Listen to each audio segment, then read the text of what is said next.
neste jornal tenho Ricardo Ribeiro, especialista em proteção civil. Ricardo, é sempre um gosto estar aqui contigo. Bom, aquilo que as pessoas querem saber, Ricardo, há um sismo com intervalo de 3 dias em Granada, aqui ao lado.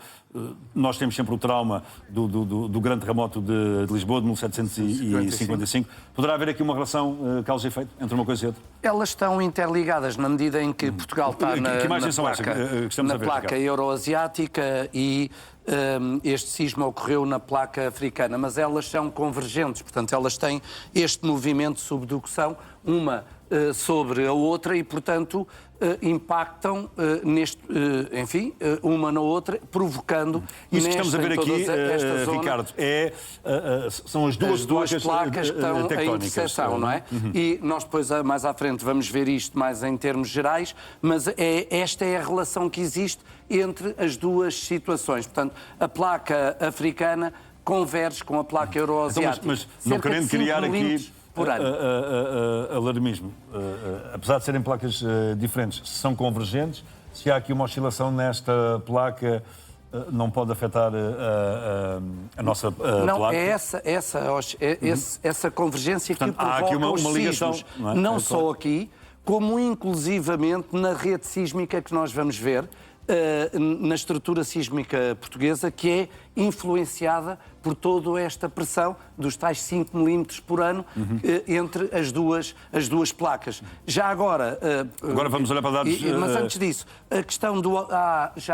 e era importante percebermos, este sismo de 4.7 foi alertado 80 segundos antes por uma aplicação. Uma aplicação, exatamente, sim. Que é o Earthquake Network, que analisa. Mas é uma aplicação que não funciona em todos os telefones, não é? Funciona só no Android, acho eu. Android não, Android e iOS. Android e iOS. Essa funciona nos dois. E tem essa vantagem de dar cerca de 1 minuto para... E quando isso acontece, aquilo que nós devemos fazer é abandonar imediatamente as locais casas. De risco e colocar-nos em situação de segurança. Claro. Okay? Claro. Bom, portanto, temos 80 segundos para nos colocar depende da distância. Neste caso foram cerca de 83 segundos.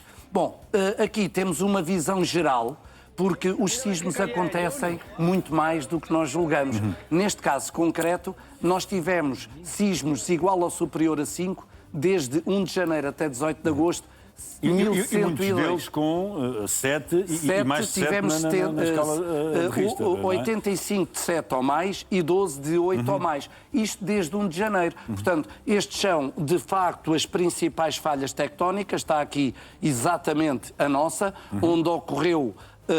o sismo de que estamos a falar ocorreu mais ou menos aqui, e estas são, de facto, a sismicidade planetária que tem a ver com as várias falhas. Uma pequena curiosidade, o maior sismo no período foi a 30 de janeiro, no período de 1 a 18 de agosto, de 1 de janeiro a 18 de agosto, 30 de janeiro de 2026, com uma profundidade de 10 km, com 8.7, portanto, é um sismo... Que é uma brutalidade, mas... muito idêntica a 1755. João, porque ainda agora dizes, não querer largar o alarme, não querer deixar fazer alarme, mas é importante dar esse alarme. Claro. E vamos olhar agora para o risco sísmico. As pessoas só se protegem do que têm medo. Claro. E é importante. E em relação a um grande sismo em Lisboa, há uma certeza. Ele vai ocorrer, não sabemos quando. É com uma magnitude semelhante à da altura, que foi uma magnitude elevadíssima.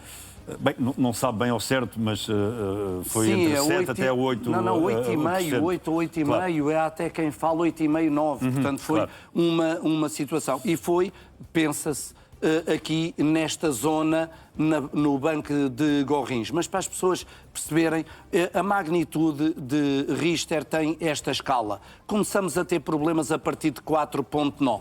Para ter ideia, entre 5 e 5,9, ali a energia libertada aumenta 31,6 vezes. Ou seja, cada ponto que sobe, a escala é logarítmica e, portanto, há um incremento de 31 vezes a energia libertada. Depois, mais de 7, já estamos a falar de danos muito fortes e destruição que pode ser devastadora.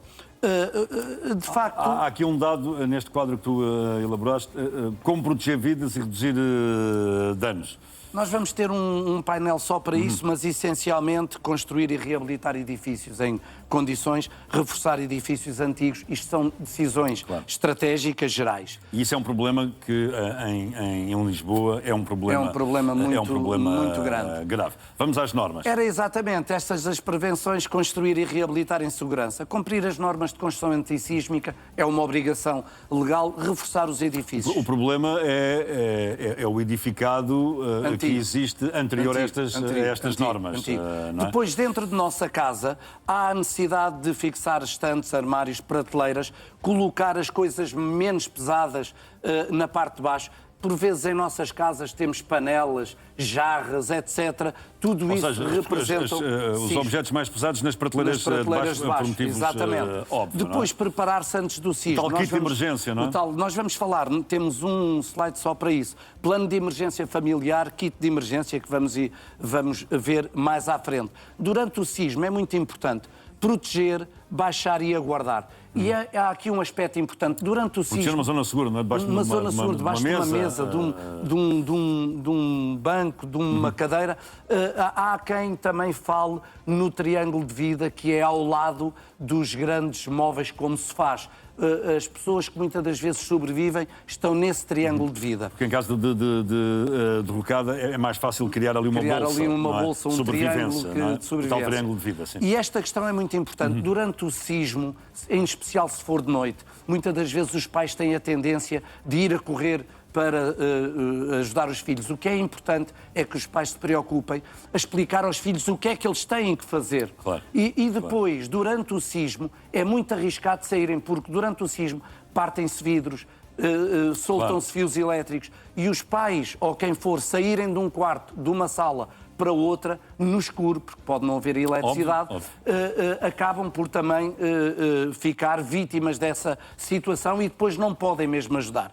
E depois há aqui a questão de depois do sismo, verificar se está ferido e ajudar quem precisa, verificar fugas de gás, portanto, desligar água, luz, gás, etc., logo de seguida, ouvir as informações e autoridades, ter um rádio à mão, tal rádio, já vamos ver isso, e depois dirigir-se para os pontos definidos. O que é que não devemos fazer? Não devemos correr para a rua diretamente no sismo e não devemos ligar água, eletricidade, luz, etc. E na medida etc. do possível manter a calma, tentar controlar o pânico. Porque não é fácil, não é? Sempre porque se bem que falar é fácil, os sismos podem demorar 30 segundos, 1 minuto e meio. E se forem violentos, de certeza absoluta que entramos todos em pânico. Sim, senhor. Vamos ao kit de emergência. O que é essencial ter no kit de emergência? Kit de emergência pode ter mais do que isto, mas já ficava feliz se todas as nossas habitações tiverem.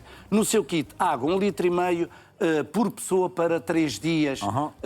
Não esquecer também os animais que fazem parte da família. Alimentos não perecíveis, pelo menos também para 3 dias, fáceis de transporte. Rádio a pilhas e lanterna. Agora também há em dínamo, que junta logo as duas coisas e que fica mais barato. Um carregador portátil powerbank, depois um kit de primeiros socorros, ferramentas multiusos, apito, manta térmica, que é muito importante, e documentos importantes. E depois, acima disto tudo, e propositadamente quero deixar aqui claro, e não coloquei aqui, é os medicamentos crónicos. Claro, para quem precisa. Para quem precisa, pessoas que precisam de tomar medicamentos todos os dias, se não correm risco de vida, nós temos que ter um estoque de medicamentos crónicos neste kit de emergência. Depois, tudo o que está aqui terá, não é perca, porque 6 em 6 meses, 3 em 3 meses, retira-se o que lá está, usa-se e repõe-se essa situação. Sim, este é fundamental que nós Muito obrigado por todas estas